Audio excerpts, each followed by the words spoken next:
Welcome back. We start out here in the Wellsboro Skycam. Tioga County saw a little bit of showers earlier this morning, and things right now, clouds have broken up a little bit, so it's allowed temperatures to really swell up into the 80s. It's now 82 degrees in Wellsboro, and similarly so in Towanda. There's been a lot less cloud cover down in the northern tier, and that's what allowed temperatures to get up into the 80s, especially across Morris and Tioga. 81 in Corning, so it is extending a little bit into New York State, but it's 74 in Bath, 70 Watkins Glen. A lot more areas in New York, mainly in the Finger Lakes region and a few locations in the southern tier, been seeing a lot more cloud cover, so it's kept temperatures at bay down in the 70s. But we are still expected to get up into the 80s for some, especially, again, along the state line there. You got 83 for Corning, potentially 81.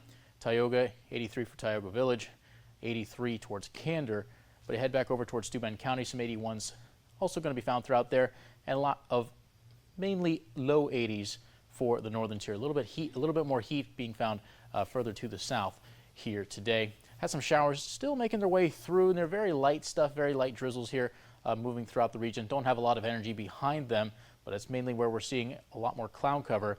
Now we're seeing these showers roll through. Notice earlier this morning we did have more rain down in parts of the northern tier, but it was a very small amount. Now a lot of the cloud cover shifted further to the north. That's where the rain is right now. But later on, we could be seeing some more rain. Here's a system here right moving through parts of west central Pennsylvania, crossing Interstate 80 right around the Clearfield area. It's continuing to travel to the northeast. Should bring at least a little bit of rain to parts of Tioga and Bradford counties later on in the day.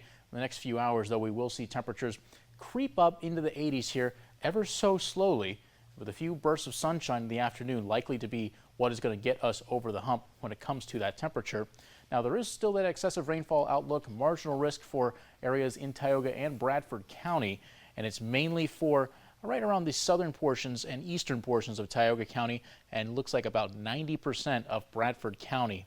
So certainly want to be just ready for a little bit extra more steady rainfall, perhaps a brief downpour headed your way in the northern tier. Let's time this out for you real quick. We do have a few of these light showers trying to organize, but moving here to the east.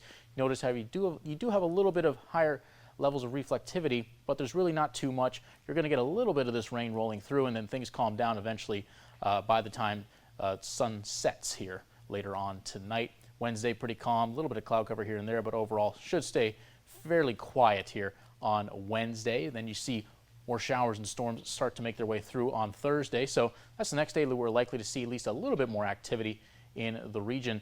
And in terms of the amount of rain that we're going to see today, really not too much. You've got a couple of hundreds here throughout the southern tier. You head down to the northern tier, you get closer to 1/10 of an inch. That's pretty much the maximum that we're looking at. Not too much here, but you certainly want to just stay on your feet out there. Make sure you bring the umbrella when you're headed out the door today. 81 our high, but then we get up to the mid-80s tomorrow. More storms headed our way for the end of the week, and then temperatures swell close to 90 for this weekend. Then we're back in the mid-80s for Monday as a couple more storms could start out next week.